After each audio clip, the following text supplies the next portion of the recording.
If I'm filming and editing consecutive reel after consecutive reel, I feel like I just turn into a bit of a robot that isn't really creating it. You're just trying to churn it out and pump it out. It is. It's just like, are you just doing it because it's content? It's content for content's sake. What you're saying is the quality and the enjoyment levels will be better for you. And once again, it doesn't work the same for everyone. And find what works for you, because that's not going to work for everyone. Creators, I think, that I've heard say, they literally dedicate an hour or so to just reply to comments. Hello and welcome to episode 4 of TTC TV. This is a 2x creative YouTube show designed to help you dominate content creation, while my good friend Darren and I, and brother, are on the path to doing so as well. Darren, how are you? It's been a couple of weeks off, but we're back. We are back. I don't know if it's a good thing if you introduce me as a friend first. Actually, no, it probably is a good thing if you introduce me as a friend first before a brother, because that means we're close, right? Friend, colleague. Friend, colleague, we've got a lot of titles brother. when you think about it. Actually, that's true. I like it. So we have had a few weeks off, though. I think I would like to... I'll take the blame. I'll put my hand up for that. No. I mean, actually, no. It's more like friends' weddings and stuff. Yeah, busy weddings. weekends. But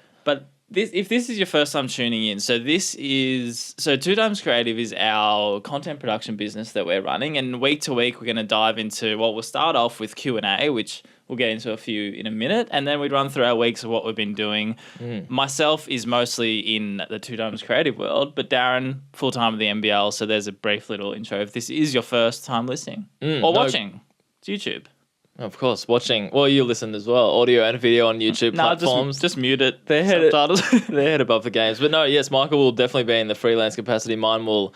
It's mainly themes and stuff that come up during the NBL, and I mean, it's more. It all relates. It's all relates, and it's more than that as well, because like we're all in the content game, whether it's for work or not. We just kind of like it. So all the themes and questions that come up. Quick little teaser. Like what? No, I was just thinking in my head. Give us a teaser of what you're talking about this week. Oh, just in like a sentence.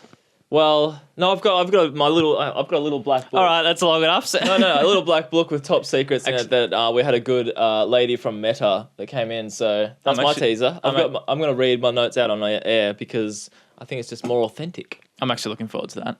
And I will be talking about a Jack Jumpers Media Day I shot. But first, questions. I was going to say before that. So Michael's Media Day in Tassie, obviously we'll cover it. But someone at the NBL yesterday, they were just like, "Love what you're doing in Tassie, by the way. That was really cool." And I was just like, obviously it's all Michael, but they meant well. No, she was just like, "No, it's really cool that you were doing that," and they flew up and all that stuff. And I'm like, wasn't me, but I clap my hands for you as well. Well, thank you. The Tassie Jack Jumpers staff knew you though, because of your connection, obviously, to one of their players. But some of them, you could tell the way they locked eyes with me. We get this often. They thought it was me, or they just were comfortable with you? No, they thought...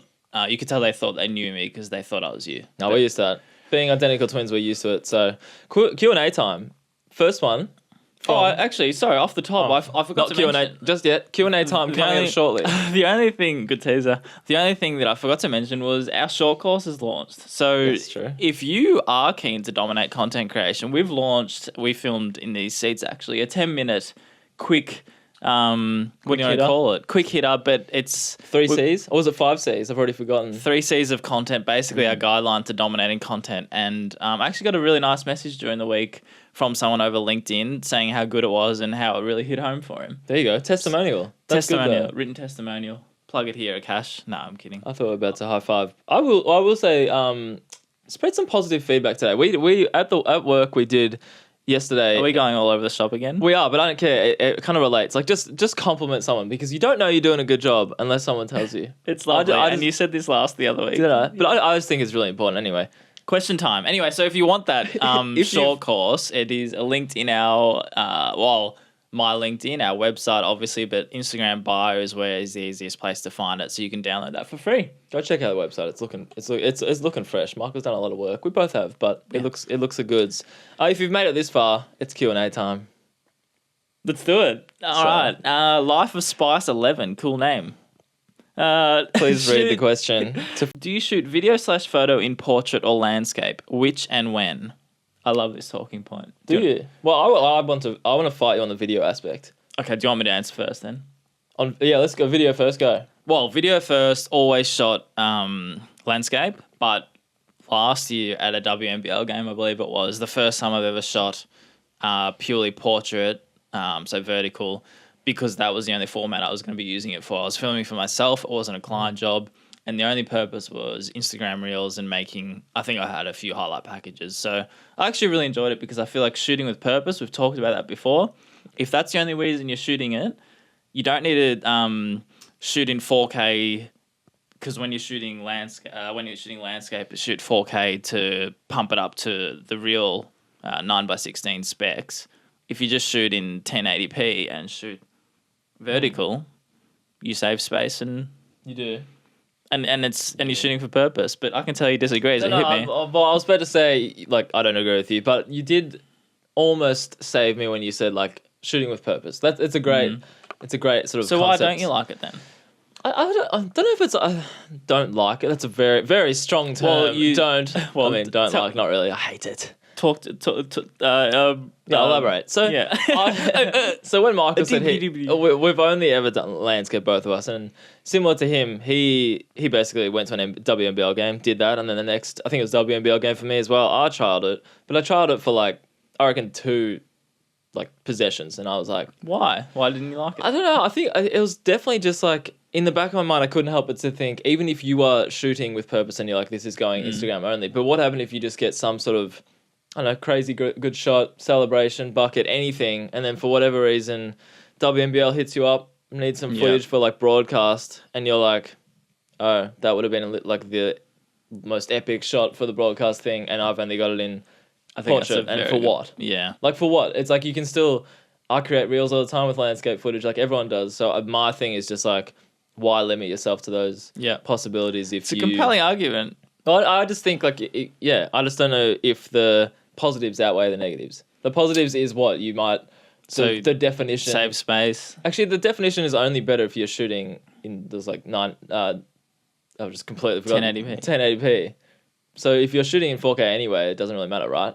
Well, if you're shooting in 1080, like 1920 by 1080, if you're doing that, you stretch it a bit to make it real size, 9x16. But well, it's almost double. You're stretching it 180%. So you're losing... Yeah, so you lose quality. You're almost losing 100% quality, which I feel like a lot of people don't actually think about. But I also will say, does Instagram compress it when you actually upload? It does a little, but you're still... Like, do you even think about that? Like, 180%... Scaling at 180% is massive when you think about it. True. Is that actually factually correct? Yeah. Really? Well, you don't know the number you're scaling every time. What do you do? Just expand it in Premiere? Sorry, yeah. Oh, you mean literally? Yeah, I suppose that makes sense, right? Well, but that's a lot. Yeah, no, that's a lot. I just don't think we actually think about it. But I will say, do a test, whether we do it or whatever. Do a test with like shooting portrait, shooting landscape.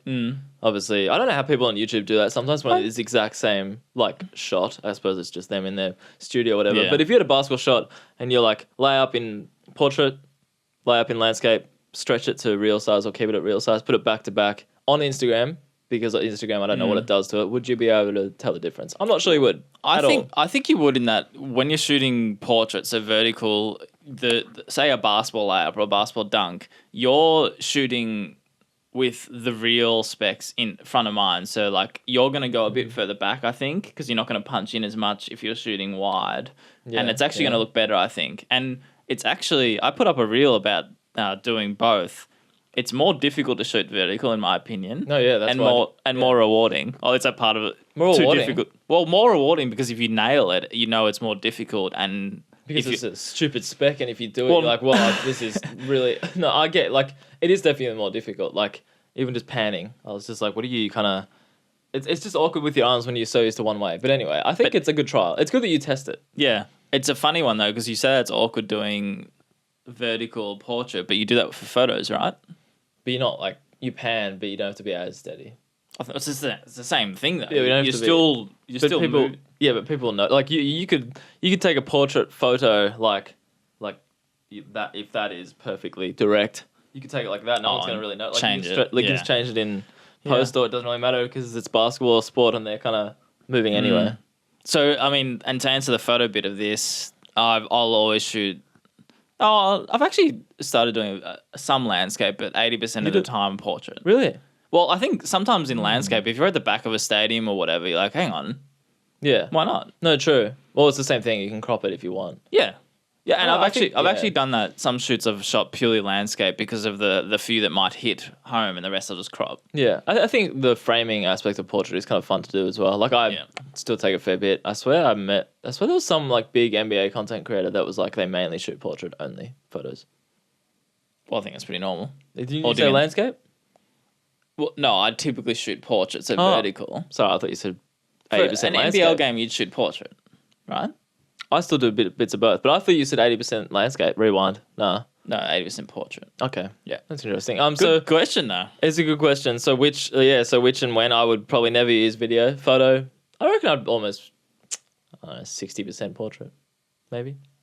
Is it that? Photo? Yeah. Photo. I don't know if you actually think about it, but I could be wrong. I could be 50-50. Yeah, and for me, basically the same as Darren, but I do like the thought of shooting with purpose more. But it is a good point if you're shooting like a big basketball game and you miss that opportunity for a promo shot, you've stuffed it. You got to be versatile in what your footage can be used for. Now, Charlie, what equipment did you start out with, and what do you use now? What equipment did I start out with? Nothing. I always like telling people that the camera journey, because it was just pretty much. This was never intentional for either of us, I don't think. And well, Michael got the Carlton gig, so obviously it was more intentional for him. Well, originally, none of us came from the intention of filming or videography or photography. It's just like editing and I don't know, it's kind of funny. Like our minds were always just like, hey, we're gonna edit the hell out of videos, but I don't think we were ever like, oh, how do you produce those videos? It came later. Which is funny. But I think, what was your first? Do you remember your first ever camera at NBL? At NBL, Sony. Would have been like, I think we had like a Sony A6 400 or whatever it's called. Oh, yeah. Yeah, but we still use it. I've never touched it since. I think that might have been the first one, or we might have had a A7 at the same time. Talk us through the progression of, up until 2 weeks ago, your latest one at NBL. So, what cameras were you using? Yeah, no, that's a good point. I mean, it's always been, I've only ever dealt with Sonys. I still don't know what Canons and Nikon and anything. Do Nikons, is that more of I've got a friend, Leo, who uses Nikon. I was going to say, is that more of an American thing, or is that more of a... No, he uses it. I think it can be alright. They're known as a bit of a joker brand. Yeah. Didn't even know. Anyway, so I feel like people mainly only use Canon or Sony. I've only ever touched Sonys, but it was the 86-400. I don't know if I'm saying that right, but I'd be confident. A7. Yeah. A9? I'm not sure when the A9 came in, whether we upgraded ourselves or we may have had all three bodies to begin with. Yeah. Probably not, because A9 is pretty... Like at the time, I was like, wow, this is pretty... like top level kind of thing, but yeah. And then recently, Sony FX6 upgraded because we just want our big quality of interviews. It is a big dog, and I was talking to someone else that they're like, once you use the FX6, you're going to look back on, not the FX3, that looks nice, but the A7 and all that, you're going to look back on them and be like, I can't go back. So it'll be interesting in terms of video. Like obviously photo's different because the FX6 doesn't do that. But what was your journey? Because you were definitely more technically sound during your Carlton days. Well, a little bit, and that credit to the people around me, really. Because I basically learned probably 70% of what I know today from my Carlton days. Was that your first camera? Like, was Carlton your first camera that you actually picked up? Yeah, technically. I think there was the previous job at Game Face, but that wasn't exactly a shooting job. But anyway, yes. I was still using a camera, right? No, it was mainly editing, but there were cameras around that I occasionally assisted with. Anyway, when I walked through the door at Carlton, Sony FS5, is it FS5? I think so. They're basically the initial older version of the FX6. Okay. So like the same body style, and for the beginner videographers or photographers, these are video only. So at Carlton days, we would get the people with, say, the A7 style of camera to take photos while we do video only. It's a bit old school. Yeah. Then we used them for a while, and then the new senior video producer came in and he got two of the FX3s. There you go. So literally only two type of cameras. And personally, my first ever camera was what I used up until 3 weeks ago, the Sony A7 Mark III. I bought that the day before we went to the Queensland Hub, just as a bit of I remember that. A treat to learn photography and learn cameras. You're like, I'm going to do it. I'm just going to buy it. But it's funny because to this day I don't own... Oh, well, the only camera I own, because most of the stuff I use is all works. You don't, yeah. But the actual only camera I own is a Fujifilm X100T. Not V, because they're 200. They're too... Like at the time, they're just like too popular, and I think they still are. But I got the old version, and to me, I used it as like a travel camera, like just easy to pack and not think about what lens and stuff. So that's technically the only camera I use, which is kind of just a reflection of one, how kind the NBL has been to me in terms of like learning the equipment and the equipment there. But you don't always need all the equipment yourself. Like every situation is different. I think the biggest thing we both can take is you can tell we didn't come from an expertise and knowledge of cameras. We've used probably very limited cameras, like in terms of we haven't really. I mean, I used my first ever camera until for 4+ years. We both started on phones. I remember filming local basketball games on my phone. Right. That was Michael's cool like edits. literal his first like job properly filming basketball and editing. He rocked up to 911 Stadium and was like, "Yep, I'm good." Hey, you see those videos? And at the cool time, kids, they go hard. At the time, they were just like, "This is like such an upgrade on their content and like very but it goes good." to show, and we can put it here actually because I'm I've trying to find it. No, I think I posted it recently. Anyway, we're rambling on this topic, but good couple of questions. Jules had a last one. When did you peanuts become fashion influencers? Well, when we discovered the quality and expert. Okay, I'm trying to pump it up too much. So when the question says fashion influencers, clearly you're not if you can't elaborate on words. Well, I was going to say I should have just stopped softness. the quality of Stitch Untitled. Yeah, you should have keep it short and simple rather than trying to talk about it. But no, they are nice. I was looking at I particularly like the material. I mean, no, I was going to say the pattern and stuff of the hats back there because you're a bit of a rambler. No, that too, but the green. Because I know why you liked my pants the other week. Yeah, you've got like the camo green. You like that green. But no, what I was going to say is if you have t-shirts in that kind of style, I kind of like that. Like that kind of what do you call it? Like material? Like it's not like a thicker. Yeah, it's not like a solid color. But that's the end of the fashion segment. Stitch Untitled, go check out the brilliant work they're doing. And brilliant clothing. Your week, Michael, in Tasmania. Yeah, so... No, I'm introing you. Sorry.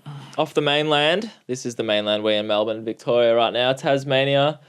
What? Why are you looking at me weird? That's what they say. It's eye contact when you're talking. Well, I'm trying to differentiate between you and you. But you're in Tassie. I like Tassie. It's a good vibe. Michael didn't know how long the flight was. I kind of found that funny because well, he was acting like it was like a big thing. He's like, yeah, just gotta, I don't know what you said, but prepare for the flight and gear myself up. And I'm like, Michael, it's an hour. I don't think I said that. But anyway, so can I touch on why? Why were you there? So the Tasmania Jack Jumpers, you've had a bit to do with them, but NBL team, so shooting their media day, which relates nicely to what Darren will speak to on soon. But I helped shoot their media day in Tasmania with the wonderful team at Max Events. So Max Events organised all the beautiful LED panels, the lights, basically all of the setup. My job there was purely videography to get the shots and go through the shot list of all the poses, the screams, that type of stuff where you've got to prompt classic media day where you got to prompt the players, and they're always fun. They're always interesting to see the quiet versus the confident, but really good fun. I think that's the personalities on display with any athletes is always like the most interesting or most enjoyable part of those. Those days, even if it's for good and bad. But who was the best sort of like engaged, like animated? Yeah, who was maybe the most extroverted person?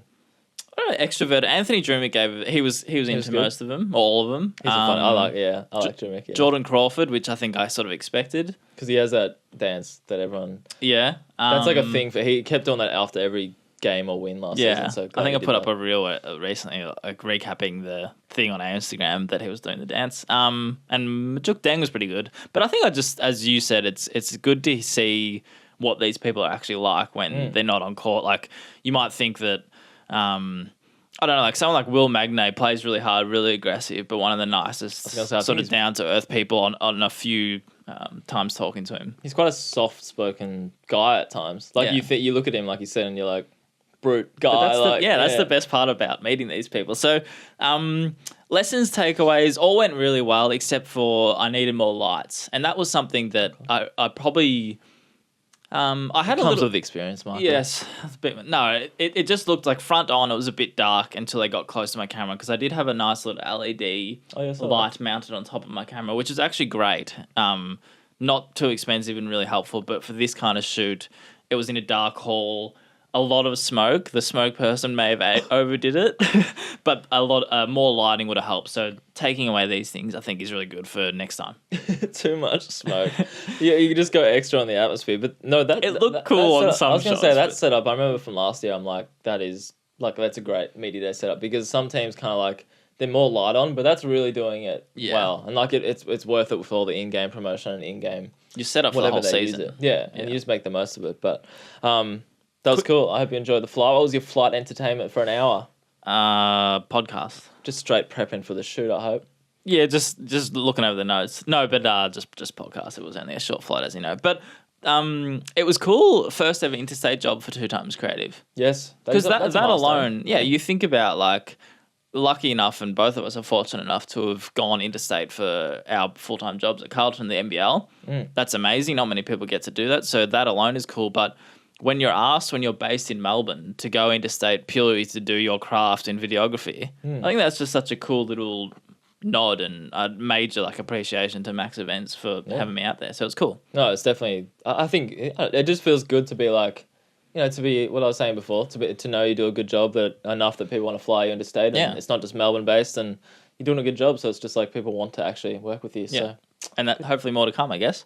Exactly right. Max Events are doing great things. Great team out there. 2 quick points to wrap this one up. Well, actually, one is purely on Tassie. Then I've got one more before we get to you. So just be patient, all right? I'm happy listening to your stories. Last point. Which part? Second or first? Last. No, sorry, Darren. Last point of the Tassie trip. Have you noticed, like, sometimes through the episodes, I'm just like, you got to bring some energy and you start shouting, but it really doesn't work. So I'm just going to keep it going. It's long form content, so people aren't waiting for that spark. I feel like they should be engaged. Spark in audio levels. Yeah, and then we've just broken off the fluidity. Yep. Anyway, so last point to this is use your bubble. So I had a problem with the setup of the camera, how the camera was responding to the LED panels. So we had big LED panels. Flickering stuff? Flickering. Yeah. And if you're a videographer or photographer, you probably came across this where in certain lighting, your camera will show flickering on big LED panels. And it's the first time I experienced this newish camera called 3 people, 2 of which I worked with, and freelance Mark, who shot Wedding. Mark Rickett, yep. So 3 people, they all responded or picked up their phone straight away and all gave me similar advice and helped me. We couldn't totally eliminate it, but just a nice little point of don't be afraid to ask people that are in your bubble, even if you're... I mean, one of them was from Carlton, Minty, who I haven't talked to him for a while, and don't just feel like... It's not always a bad thing if you're just reaching out to people purely to get help. Like, those like friendships where like, he only calls when he needs help. Well, sometimes it is like that, and that is the relationship, so... 2 points. 1, very smart to ask Mark, because didn't he do the Tassie thing with the exact same setup? Yep. 2, good on you for calling people, because like I feel like these days it'd be so easy just be like, I'll just chuck them a message on Instagram or text and hopefully they respond. But you're like, no, I'll probably problem solve a bit quicker than that. So it's a good point. Because calling is much, but it's just like, it's that classic thing of reading. Do you still do it when you just read like text too much of a serious tone? You're like, what's this guy's deal? Yeah. Pick up the phone. You always know what mood people's in, but credit to those people for picking up and helping you. So thank you. But I think it's also a good point because you don't often have those situations where you need an answer right away, whereas I did. So it's just like, why text? Pick up the phone. Take that approach with normal stuff. It's time sensitive because if you don't work that out, you're going to look a bit weird with the first 1 or 2 players. See some flickering, but that did throw me off the first time I did it. It's annoying. Was it like because the way I solved it was like a shutter speed or... It's a shutter speed issue. You have to kind of match it more with either the f-stop or ISO or something. There's some technical things that I just Googled. I remember having a similar issue, but it's painful. And there should have been a setting on... There's setting on some cameras called anti-flickering mode, but the FX3 didn't have it, annoyingly. Oh. But handy if your camera does have that one. Last point of my week, Darren... People often you'll see in this line of work that batching content, so filming consecutive things in a row, often for yourself, so it might be in pieces to camera, or you're just sitting there filming 6-7 reels in a row because you've got scripts, or scheduling content is the way to go. So they say batch content and then schedule it all at once. I've discovered through this journey of working for myself that does not work for me. Okay. Talk to me. Why? Pause for effect. Well, that's weird, Michael. Why are we here for our 5th straight episode today? Yeah, that's funny. Now, a couple of reasons, because it's not as organic and I don't feel as motivated with it. So if I'm filming and editing consecutive reel after consecutive reel, I feel like I just turn into a bit of a robot that isn't really creating it. You're just trying to churn it out and pump it out. So it's not as good content, to put it bluntly. It's not as fun for you as well. Not as fun. Doesn't feel like a chore. Yeah. And then I also just feel like overall I just enjoy it far more because you feel like you're putting actual energy into that one clip, not just churning them out. So I like that. Yeah. same with scheduling of the captions. So like if you're scheduling things one after the other, Oh yeah, sorry. Yep. you just sort of, you don't really, not speak from the heart. That's a bit deep, but you know what I mean. Well, it's kind of true. I get what you're saying. It's more like you're at that point in time, you're energized and motivated to get a piece of content done. You're energized to put it out there to the world and like say what you're feeling, rather than if you just got a document of ideas and then you're like, okay, Sunday afternoon I'm going to pump out 5 videos, turn them into short form. Like it's just like it is. It's just like, are you just doing it because it's content? It's content for content's sake. If you're just kind of which in a way it's which it fine. is in a way. Yeah, in a way it's fine as well. But I think what you're saying is the quality and the enjoyment levels will be better for you. And once again, it doesn't work the same for everyone. But for you, those things are elevated if you do them individually. Yep. Well said. And find what works for you, because that's not going to work for everyone. Batching, it's time. If people are more time poor, maybe it just does work if you get it set up and just do it. It's a very good point, because I think that's the other factor. It's like I was finding, my point to this is when I'm motivated to, like an idea comes to mind and I want to film it, I'll try to do it straight away, or I'll post something straight away because I'm motivated in that moment. But that's not realistic for a lot of people. And not for me for some weeks as well. You've got to block out time to do it. So I don't know. It's a bit of a middle ground. No, find what works for you, but at the same time, it's a good discussion, because maybe you might be doing one and you're like, I'm not enjoying this. So just switch it up, try it for a week or whatever. Yeah. All right. Mr. Meta Man. Talk to us about Meta. Is Metaverse, or is that the... Anyway. At risk of sounding stupid. Anyway, I'm not going to talk about anything. Your week. I want to hear about this. No, I've only got 2 points, but we can elaborate on them because... Oh, I'm sure you'll have tons. I see that notebook over in the corner. Yeah, it's true. So I don't know if I'm breaking any protocols, but we had a lovely as in like Robin from Robin. I put her name down. Oh, actually no, I've got read out notes on air. Just do that. It's Karen. It's not Robin. That's fine. Karen from Meta, lovely lady, came into the NBL HQ headquarters. Yep. In case you didn't know what that meant, she came in and gave us just like an oversight of Instagram, Threads, Facebook. What else is Meta? I kept trying to YouTube. No. I think that's those 3. I kept almost like reference, like I was about to ask a question at the end and I was going to reference Twitter and I was just like, that's not theirs. Anyway, she came in, gave us an oversight of like what's working, what is currently in the works. Yeah. All that stuff. And I found it quite interesting. So talk to us about your learnings. Oh, I was about to. Yeah, I was just leading. So I'm just going to go down some notes and you're going to bounce off me with your... Okay. It's cheating. So first one... Can't read that far. The thing I found not interesting, but commenting back to fans and just engagement in your posts. In terms of... Do it or don't do it. No, sorry, yes, do it. How helpful commenting back to fans and just keeping that conversation going is. Because I've heard that content creators, I think, probably in America, that I've heard say, they literally dedicate an hour or so to just reply to comments. Like you know how you time block or whatever, and they're literally just okay, I'm going to engage in all comments and just keep the conversation going. And Karen was basically saying how helpful that can be for growth, engagement. I've heard that for like LinkedIn actually. I and just the point, she probably didn't even make sense, but just like the enjoyment aspect of having a discussion. Like if it's a good discussion, sometimes it might just be like, what is this person talking about, or getting trolled or something. But if it's a good discussion. Yeah. Did she say anything about how, because I've heard if you're going to do that as soon as you post, well, as soon as you get the comments, because then that will filter the algorithm and pump it up. Yeah, I think quickly is probably a good point. I'm not sure about straight away. Like you probably don't have to, I don't know if you're the person that you see you see a comment come through and you're just like, should I wait a bit or should I'm online, I'll just reply. But I wouldn't do it 3 days later. No. But it's more I don't really know. Sometimes the algorithm makes these things go crazy. Anyway, it's super impactful. She said, hashtags. I've always thought these are myths. Sorry. Power of responding. I've heard people say it's more powerful than posting sometimes. More powerful. On other people's posts, I should say. Did she say anything about that? Oh, yeah. I think this is more about your own post, but I should have mentioned... I've heard how important or how helpful it can be to get your brand out there if you just actively comment on other people's. Little tip on that I've heard, this is a bit LinkedIn focused, but if you find a big... a person with a high amount of following... Big profile that has a similar audience to you, so just say like another videographer, for example, that has heaps of engagement... Use what you would use as a post. As a comment. as a not as long, but provide value in there because you've already got your audience and people will see it and be like, oh, what's that? That's interesting. Click on you, follow it. Like, Pretty smart. Yeah. Well, I would say as long as it relates. Like, it'd be funny if it was just like a clearly just like no, talking about like I don't know. goes without saying. Flexible work arrangements in some off-topic thing. Hashtags. They apparently still work. For what platforms? That's it. But what platforms? Well, all Meta. Really? I think majority of these conversations is like hashtag. Did she say anything? Not hashtags. Majority of these conversations is Instagram.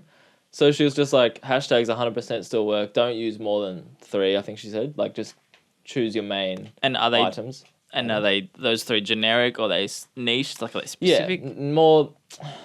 Well, I think it's... You could do the research as in, like, what's a big hashtag on Instagram that actually people follow, whatever. But I think niche down also can help because if people are going to search for something specific... and yours is in that thing, they're obviously going to find it, but still relevant. Apparently it still works. And I've always been skeptical on that, but one to think about. Do we use hashtags? No. Do the No, NBL? That's what like, I don't even think, like, most brands, unless I just block it out, I don't know if most big brands even use it, but is that because they already have a following? True. I know what people are going to ask. Does she mean in the caption or the comments? You know how people... Oh, yeah. I think just in the caption. Really? Okay. But this is good. Because these are the questions that some people like mock people for always asking, but it's like the first thing people think about. When she brought up hashtags, I'm like, good, because I still don't know how impactful they are, but apparently use them, but don't. Do you remember the stage that people like put like 30 hashtags? No, yeah. Just keep TikTok's scrolling. one I go a bit crazy using hashtags. Actually, yeah, TikTok. I hit myself.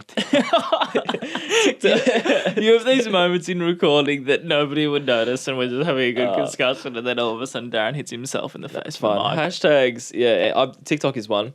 No, the old discussion of whether reels are more effective or carousels, but obviously reels are more effective in terms of reach, getting new customers in and all that. But I still really like a carousel, and they still work very, very well for some brands, she said. So it's not like a thing like every single thing must be a reel.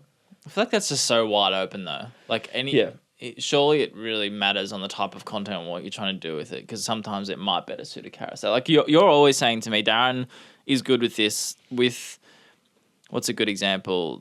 A basketball highlight. Okay. Rather than posting the highlight straight away, and you see the big ESPNs, even AFL World has started doing it, you do it as a carousel with screenshots of the play with text saying amazing goal by da da da da, or amazing dunk, or how did she or he do this, and then you slide to the actual play. I think that's a very good example of a carousel. Well, that's what I was gonna say, because I was just like, for me, even if they don't perform better, if I'm scrolling and I see a carousel with what you just said, I'm gonna be like, that's so easy to grab my attention as opposed to just like a reel where I have to. And we're so time poor. You literally have like 3 seconds, and if I'm just like watching a highlight, it could be the best highlight I want to see. And you don't even read the caption. You just see like the basketball court or the green overlay. Like, you judge it. You're just like, I don't feel like it. But if it's like the carousel, it grabs your attention. So that's an interesting conversation, I thought. I think so too. Collaborations, collabs, always apparently post from the bigger page. I don't know if that's obvious. Oh. But even in NBL land, like, we've got several different pages, and sometimes you're like, I'll collab with the main one. But apparently the main one should collab with the smaller one. That's actually a very good tip. I did this recently with Max Events, me, and 2Times Creative. Posted it from 2Times Creative though, so I should have posted it for myself because I've got a whopping 1,400. No, you're doing flying. Doing great, Michael. Threads. I'm really enjoying Threads. This is just more of a me observation. Threads gets me nothing. Threads gets... sorry, go on. You finish. No, it's just like finding what you enjoy. And I find I like talking about basketball, and I put stuff on there, and then some good conversations flowed from it. And I was just like, it's kind of surprised me with how... Is it similar to how you'd use Twitter? It was, yeah, but Twitter was more just like, there's so much crap on there these days, and it's kind of just like a flooded market. Threads feels like it just kind of starts fresh, and you can weed out the bad bits, and people are still there to have discussions rather to troll and sell and all that stuff. That's good in the basketball world. I've got 2 thoughts on Threads. One, amazing for tech or video equipment questions. Yes, Michael's you've been quite successful with that. Well, it's not really... I mean, it's just what people clearly love talking about. Like, I've asked 3 questions, and literally all of them gotten maybe 20, 30, 40 responses. And then I tried one after you said that. I remember I was in America. Nobody helped. Like the Vegas problem with the sound issues. Got nothing. Yeah. I was like, I literally need help right now. I'm waiting. Refresh. But the second point to Threads is there's too many experts. There's so many people saying like key to healthier life, key to YouTube, how to dominate YouTube. People like, I feel like I've seen the most ridiculous things in terms of what, for example, I saw some YouTube expert or social media expert. It's like, this is what I post per week for a client. And it's genuinely like 8 stories a day, 6 posts a week, 6 reels a week. And it like 8 stories a day. Like, oh, I didn't realize. I didn't even take that in. And that's the key to, like, they're saying this is how you grow your account. Like, it can't be that. Yeah. And then you do it and you feel like drained or you feel like you're getting nowhere. You feel like you're annoying all your customers. 7th story, like, 8th story. Well, I did it. No, it's so true. There is a lot of experts, so it's a negative. What were some other ones? Just reading. Ding dong. Well, I told you I'm going to be transparent, but apparently WhatsApp is a tool that brands are using that you can make like big WhatsApp groups and they kind of just send alerts about their pages, the leagues, I've never heard of this, but apparently like a sport league. It's almost like a community board. So take NBL for example. Like I think you can kind of start it and you can be like, I don't know, like it goes to everyone. So you just be like, new podcast out now with this, or grand final game 1 starting now, or what do you want to see from? I don't know. It's like something I think they're trialing and more brands are experimenting with. But I'd honestly never heard of this. Is that strange though? Because it's not by username and the privacy of if you've got everyone's number. Yeah, I don't know how that works with number. Does it just have to be someone from your social media, like digital team, that registers as the NBL on WhatsApp, and then you somehow make a computer? But more, I don't really know. More so, everyone's got everyone's numbers. Privacy issues there. Yeah. Or maybe it's different. There has to be some sort of different form of WhatsApp rather than traditional My WhatsApp. thoughts goes to the Instagram, what are those channels called? Broadcast channels. channels. Yeah, she touched on them. Yeah. Anyway, I think they're similar to that. But privacy issues. Yeah, but anyway, what's up? What's up? No, some other discussions about athletes growing their brand. Like she mentioned Angel Reese, which I found that cool because I'm just like follow the... Darren's a big fan of... Well, she's very popular right now in terms of talking. Unpopular, right? Well, she's popular. A popular topic. Anyway, not for this platform. Yes. Leave that for Barker and basketball. And the other one she was... Yeah, Barker and basketball, shout out. But the other one she was very big on was following the head of IG, Adam someone. I've seen him a few times. Mozzie. It's Adam Mozzie. Adam Mozzie. Follow him on socials because apparently he always comes out with like...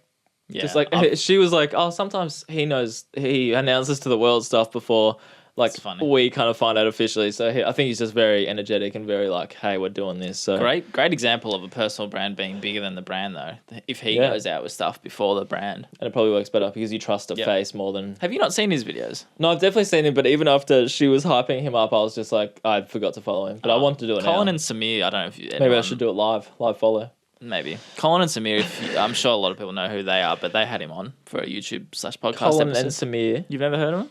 Is that a podcast? Yeah, it's like literally the biggest creator platform. Doubt it. TTC TV, get it? No, just kidding. Sorry, a second. Last point of this the black book of gold from Meta was just 30 seconds is the sweet spot for reels. I thought it would be longer. Well, most of them are longer. Dumbass. Yeah. Nah, I've heard. I mean, well, I just think, I've got a minute. As long as it's under a minute, I feel like 30 seconds can be long. Yeah. I've heard people literally say like 5 to 20 seconds. But 5? You know what really... what are you doing? You know what really... I've got this great content but this great content tip. Do. Follow for more. That's what people do. And really, I hate... It really pisses me off, Yeah, I hate the reels that are literally... And I'm not joking about 1 or 2 second, 3 second reels where it's just like a shot of... It could be them... What's an example? Them in time-lapse mode doing their job like at the desk and have text saying, I've got this great idea, read caption for more. And it's just literally a song of techno while they're got a 3 second reel. I'm like, this is not content. I don't classify that as content. That's just like... Yeah, I don't get how that stuff works because if I see one of those, I'm unfollowing you because I don't... Because I think literally by default it's getting views. You scroll at view. That makes no sense. What does the word come to? That's what people recommend clients do that to get engagement. You better not start doing that. You just give us a follow and I'll show you. Episode 4 coming out right now. Follow for more. Done. Anyway, that was a good little like sort of kick it forward style. That was my one. But what was your biggest takeaway from that? Biggest takeaway. What was your most interested one that you're gonna go back? Put me on the spot here. No, I like that. What was the one before hashtags? It was the very first one. Oh, just actively commenting. No, I knew about that. Hashtags was interesting. What else? It's not on there. It's in there. I think that hashtags have a place, but I do like the He's waffle. He's just Yeah, trying I to don't find. know. He's just trying to find. Well, an you put answer me to on the help. spot here. I actually found all of them interesting. What was your favorite? Let me in the comments. Say at me in the comments. Let me know in the Yeah, comments. let me know in the comments. No, I think. What was yours? What was your biggest takeaway? Well, I do. Like, Oh, I flipped it on him. well played. No, I do. I still do like Threads as like a new platform, just because new platforms What kind of exciting. Does she elaborate on like an Why Threads is individuals different? or Oh. is it better? Is it good for individuals or like brands? It's definitely more of like a. I would say like individuals with brands as well, but come from the angle. If you're a brand, come from the angle that maybe you are more of an individual. As in, it's like a discussion based platform. She said, like a text discussion based platform. Like it was never intended to post images, even though people do that. It was never intended to share highlights, even though people do that. I don't think that was never their intent. Their intent, from my understanding, I don't work for them, but my understanding was just like text-based discussions was what they were gonna identify as their goal for this platform. And my last point relating to Media Day, which obviously you touched on with Tasmania, was just like, so we've got our Media Day coming up. I'm going to Gold Coast tomorrow morning. Tomorrow morning, yes. Big time. He makes time for us though.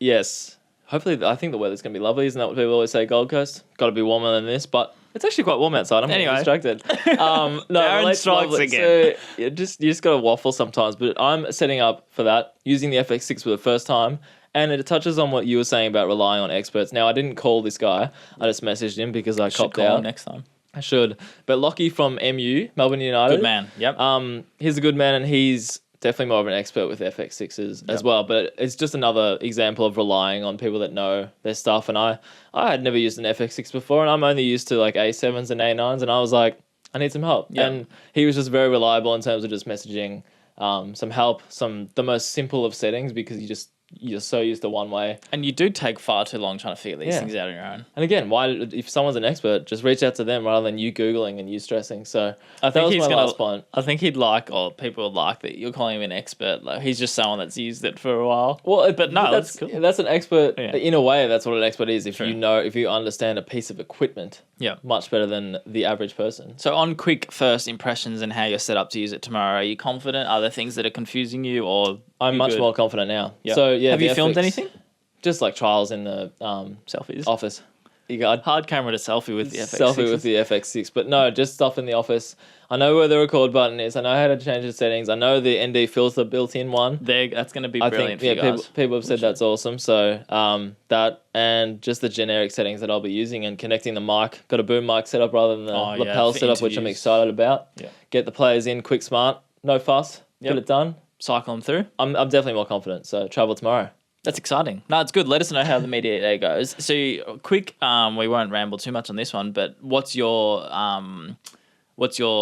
like stations that you're working on? Are you just on the interview station? Great question. It's not just called an interview. There's many interview stations. Michael. Sorry. Well, what are you on? I'm actually doing the commercial and partnership station this year. So boring. It's rude. Our sponsors are lovely and Stitch no.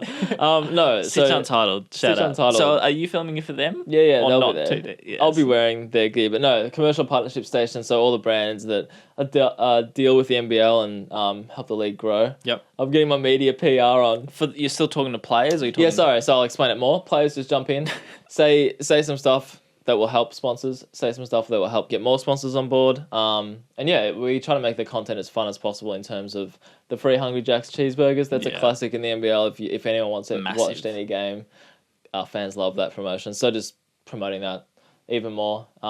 Just every league, every sport league around the world has these things. So I'll be in that room, manning the camera. That's your only station? That's for me, yes, but I'll be talking to the players as well. I always like interactions. I always like interacting and just making it the mood a bit better. But and then we've got another sort of social media room that we have a few more guys on. There's a KO room which Pete Hooley will be doing some lovely interviews with. That's probably like a lot long of form. Yeah. Oh, like the halftime stuff. Sorry, I think it's actually Jam TV room. Don't know why I'm giving KO shouts, but they might be there as well. But Jam TV room, and there'll be all the features that you see during broadcasts, all the sit down interviews. So that's the proper interview station. Big day, isn't it? Look forward to seeing what you big 3 days. 3 days, because you balance all the teams that have to come in at different times. So is that before the games? Yeah, so Media Day runs from roughly like 9 a.m. to 3 p.m. every day, I think. it kind of varies, and then you go straight Some from that games. to 2 games around 5:30, 7:30. That's busy. rough. Busy but fun. Yeah. Busy but fun. You just got to have fun along the way. And you obviously use the FX6 for in-game video. Yes, that's the first time I'll be able to use that as well. So, question. You're eliminating your... Question. You're eliminating your photography from in-game. No, I will be choosing. cameras. I will be more purposeful, shooting with purpose. But I feel like that's going to be something you're going to have to adapt with, because I feel like you're so used to doing right. both and having the privilege of doing both. But then again, you might enjoy one format at a time. No, I was thinking of this. I think you're right, because I do enjoy switching and I do enjoy going through the catalogue of both at the end of a game. But like you said, I reckon there has been games where I've gone to, I'm just like, I wish I was kind of only doing one, because then I get in my head about which one I want to do in that moment. Side note to this, if you're done with that story, there Yes. was a videographer I was talking about, talking to the other week, and he never does photo because he only films on a camera like this where it's video specific. And he sent, I'm not sure if it's paid for or not, but he sent photos to clients purely from screen grabs of his videos. I've heard more and more. And, I don't know. and because he used, I think he was using an FX6 or FX3 something on 4K, and he's shooting high frame. It must be like 100 frames per second. That it's sort of like you can't see much motion, and they can't tell. And he grades it a little. I'm like, that's hilarious. Is he saying to the customer that, I suppose No, he doesn't say they're not. No, he just. Do you need to be more transparent? Well, I don't think it was part of it. It's like an add-on or something. So you just as a send bonus, them. here are some photos. Yeah, or even it might be to like athletes that just want to post some stuff. I'm very curious to see what that looks like. Yeah. Well, I've we've heard- probably I've seen heard- it without knowing. I've heard more and more people say that they're like, "Can you just do that?" And I'm like, "No." I can, but But you're maybe not gonna like it. just with my cameras with video, maybe the FX6 you can. Yeah, maybe.